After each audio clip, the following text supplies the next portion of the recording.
Boa noite, pessoal.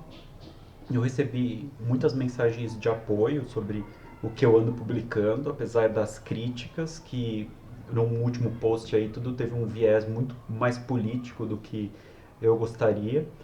Mas como a coisa foi um pouco para esse lado, então eu vou aproveitar que eu tenho esse espaço para dizer a minha opinião do porquê que as pessoas, porquê que a gente está vivendo essa crise na saúde, porquê que a gente está e por que que a gente está desse jeito em relação ao Covid. Então, vocês podem ter certeza que são por duas coisas primordiais. A primeira coisa é por ingerência política. A gente está vivendo num momento onde a ingerência política em todas as esferas está prejudicando em relação a como lidar com o Covid, claramente.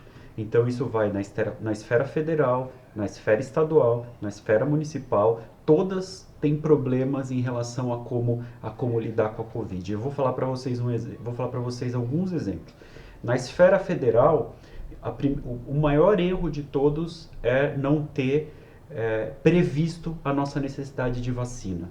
Então, se a gente for ver os países do primeiro mundo, os países mais sérios, entre aspas, eles desde julho do ano passado já estavam fechando contratos para conseguirem a vacina com antecipação. Então, os Estados Unidos, Inglaterra, Canadá, todos esses países já estavam com contratos com as farmacêuticas antes da vacina ser produzida para conseguir as doses. Então isso é uma coisa que a gente já ficou muito para trás. Se a gente for ver hoje, os Estados Unidos eles têm doses de vacina para 600% da população. Dá para vacinar a população americana por 6 vezes a quantidade de vacina que eles têm. O Canadá consegue vacinar a população 400 vezes. O Brasil, hoje a gente tem aí pouco mais, já chegando entre 6% de pessoas vacinadas e a gente não tem horizonte das doses para cobrir a população inteira ainda. Então isso já é uma ingerência do governo federal que prejudica e muito os pacientes que têm Covid e a população como um todo. Daí quando a gente chega na esfera estadual, a gente vê vários outros tipos de ingerência que também atrapalham. Então, a gente vê os hospitais não estando preparados para esse tipo de paciente. A gente tem um lockdown no estado que, entre aspas, funciona muito pouco. Então, a partir do momento que a gente coloca, o governador coloca em uma fase vermelha, coloca um lockdown, mas cadê o pessoal vendo se isso realmente está funcionando? Porque as festas estão acontecendo, as pessoas estão andando de máscara, estão andando na rua sem máscara. Às vezes, precisei ir no hospital de madrugada e ninguém me parou para saber sobre o toque de recolher que eu estava fazendo na rua. Então, aí já começa um problema do Estado.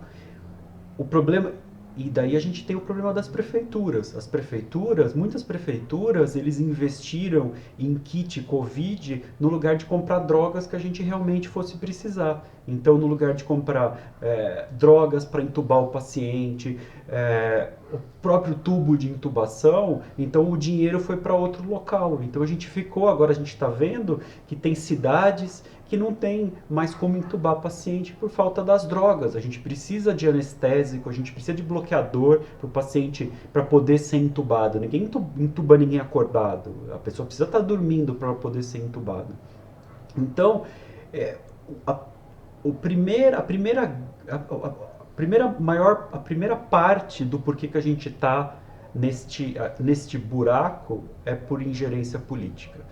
E a segunda parte, que é tão importante quanto a primeira, é por falta de responsabilidade da população. Então, as culpas, elas são exatamente iguais. A falta de responsabilidade da população é uma coisa que beira o absurdo.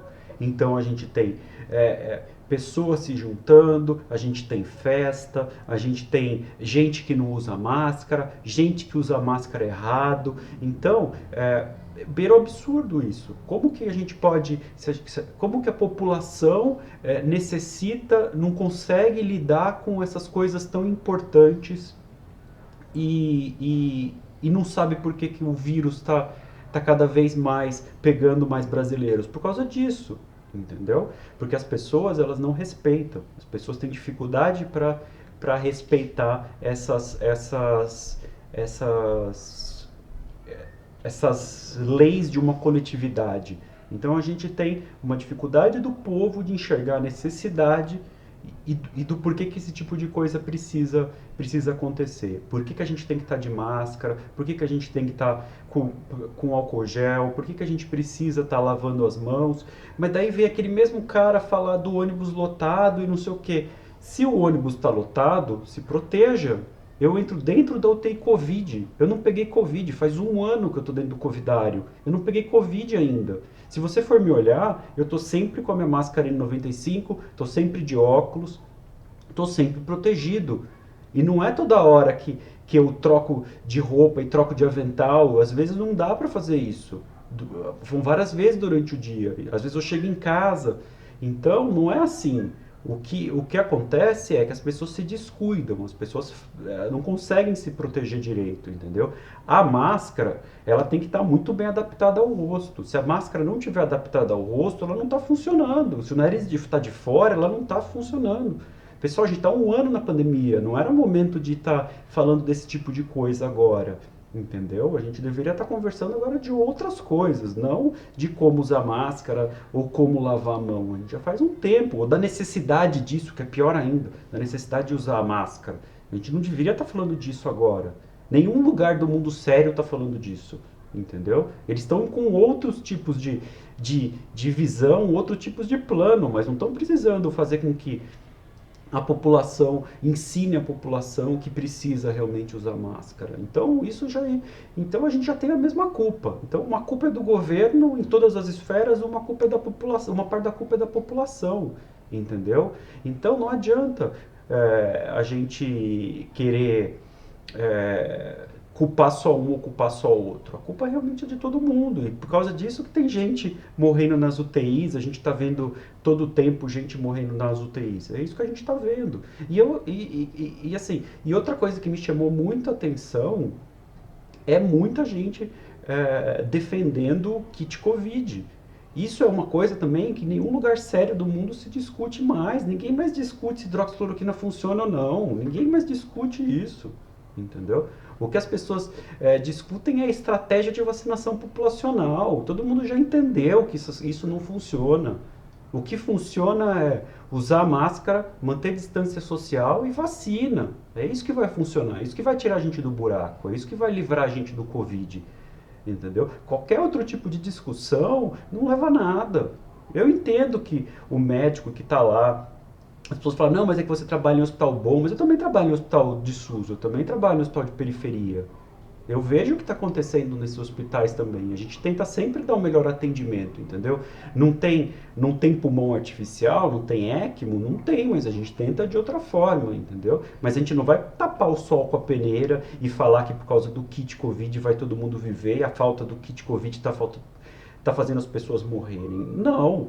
Se a gente tem 100 pessoas numa sala, 85 vão pegar o Covid e não vai acontecer nada. E não é por causa do kit Covid, e não é por causa da hidroxicloroquina, não é por causa da ivermectina, não é por causa de nada disso. Não vai acontecer nada em 85 pessoas. Nas outras 15 pessoas, elas podem precisar de algum tipo de suporte médico, mas também não são todas, que vão ter as formas mais graves. E a mortalidade ainda é menor ainda, entendeu? Então falar que minha família inteira ficou boa porque tomou o kit Covid, não é por causa disso.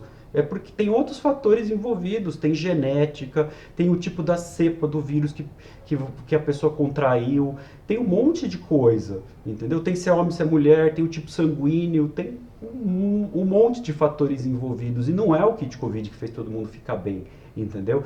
E o mais engraçado é que a gente vê gente morrer em todas as UTIs. Eu vejo gente morrendo na UTI do Einstein, como eu vejo gente morrendo na UTI do hospital de periferia, entendeu? No Einstein a gente tem mais recurso, então a gente consegue fazer com que menos pessoas morram. Mas é só por isso, por ter mais recurso.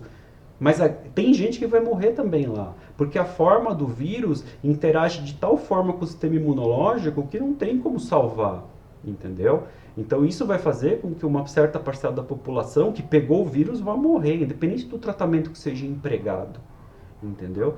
E, e não adianta a gente querer lutar contra isso. A gente não devia estar discutindo isso. A gente não devia dizer. Não tem nenhum médico negacionista, não tem nenhum médico querendo que as pessoas morram. Pelo contrário, as pessoas ficando doentes, fecha o centro cirúrgico, a gente não consegue operar, a gente não consegue fazer cirurgia eletiva. A gente não quer o hospital cheio, a gente quer de Covid, a gente quer poder fazer a nossa prática diária. Se tivesse um tipo de medicação que fosse funcionar para as pessoas, é claro que a gente usa. Não tem ninguém lutando contra isso. Mas em relação ao que eu estou dando não é opinião. O que eu estou falando é a recomendação da Associação Médica Brasileira, é a associação da Associação Europeia de Pneumologia, são a Associação Brasileira de Infectologia, todo mundo fala a mesma coisa, entendeu? Então não é conspiração, não tem nada conspiratório. Hoje a gente sabe que esses pacientes que tomaram o kit Covid, eles estão na UTI do mesmo jeito e eles demoraram para ir para a UTI. Porque eles acharam que o kit Covid segurou mais esses pacientes em casa, que eles iam ficar melhor. Mas daí quando eles chegam lá na UTI, por exemplo, um diabético que toma corticoide, ele já chega com a glicemia lá em cima, 400, 500 de glicemia. Isso favorece a infecção secundária, entendeu? A gente sabe que corticoide é para uso para paciente que está no hospital. As diretrizes dizem isso. Então isso não vai alterar a mortalidade. Isso não vai. O que vai alterar realmente a mortalidade é a gente não pegar o vírus, a gente ser vacinado. É isso que vai fazer diferença. E eu vou fazer agora vou terminar essa discussão. Já estou falando há bastante tempo. Essa é minha opinião, mas é uma opinião embasada, não é nada de achismo, não é nada baseado em site de internet. Então, a última coisa que eu vou falar disso é o seguinte: se essas pessoas que defendem tanto o tratamento precoce, por que eles não publicaram nada mostrando que esse tratamento realmente funciona? Não em site de internet, mas numa revista médica de peso. A gente já está há um ano na pandemia, já deu tempo de eles conseguirem publicar. Já deu tempo de eles terem dados o bastante para publicar. Cadê essas publicações? Cadê essa publicação numa revista de impacto que diz que não, isso funciona? Isso a gente não vê. A gente vê isso em site de internet, entendeu? Que a gente nem sabe quem é que está cuidando lá do site. Isso é um absurdo, isso não é nenhum tipo de bibliografia médica séria. Essas pessoas tiveram tempo para mostrar o ponto de vista delas que realmente funcionam, mas cadê isso publicado? Não tem publicado. Não tem publicação. Entendeu? Nem as publicações francesas, elas também não servem, porque elas não são boas, elas não foram aprovadas por nenhum tipo de revista séria. Então, em relação a isso, é isso. Agora, uma outra pergunta que me fizeram com os hospitais lotados, o que eu posso fazer se eu tiver sintomas de Covid? Então, a primeira coisa que eu acho muito importante é que se você tiver sintomas de Covid, de alguma forma a gente precisa testar. A gente precisa chegar a um teste para conseguir o diagnóstico. É óbvio que se não tiver nenhum jeito, paciência. Mas se a gente conseguir que a pessoa que tem esses sintomas pelo menos faça um teste, ou no hospital, ou na rede pública, ou teste de farmácia, entendeu? O teste de farmácia que pega material do nariz. E esses testes, eles funcionam. O teste de sangue da ponta do dedo, ele não é bom, entendeu?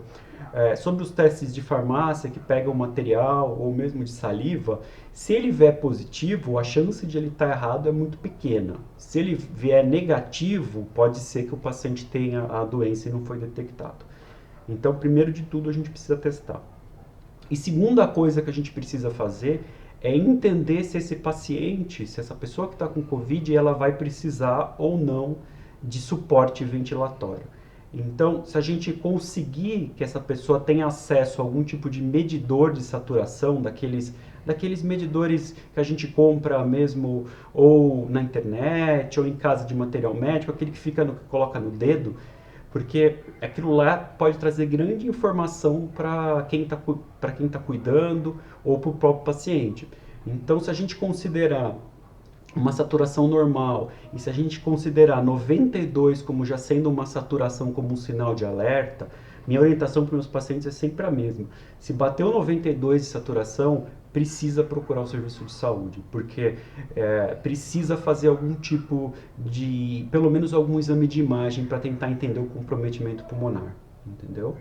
Então, essa é a minha orientação no diagnóstico e ter um medidor de saturação. Uma outra coisa que eu tenho feito de rotina com os pacientes é mais ou menos entre o sexto e o sétimo dia repetir exames de imagem, se o paciente ainda não fez, e repetir exames de sangue, porque se o paciente ainda não fez. Porque a gente está vendo muito que os pacientes eles estão complicando a partir do sétimo, do oitavo dia. E quando a gente consegue fazer entre o sexto e o sétimo dia alguns exames, a gente consegue prever melhor esse tipo de comportamento da doença. Então, se eu consigo o paciente, eu peço para fazer uma tomografia de tórax para tentar ter uma ideia como está acontecendo o comprometimento pulmonar, e eu peço exames de sangue. Nos exames de sangue é importante a gente ver velocidade de hemossegmentação e proteína C reativa, com a ideia de tentar entender como é que está a atividade inflamatória desse paciente, entendeu? E eu sempre peço também um dímero D para a gente tentar entender se esse paciente vai ou não vai ter algum tipo de propensão a ter trombose. Porque a gente sabe que a trombose pulmonar é uma das coisas que piora esse paciente e leva à intubação. Então, essa está sendo a minha orientação no momento para a grande maioria dos meus pacientes com Covid. A gente, se puder, mantém o paciente em casa. Se ele está saturando acima de 92, ele fica em casa. E no sexto e no sétimo dia, eu repito todos os exames de imagem e repito os exames de sangue, ou faço exames novos se eles não foram feitos. Entendeu? Eu estou à disposição. Qualquer dúvida, podem perguntar. Obrigado por assistir.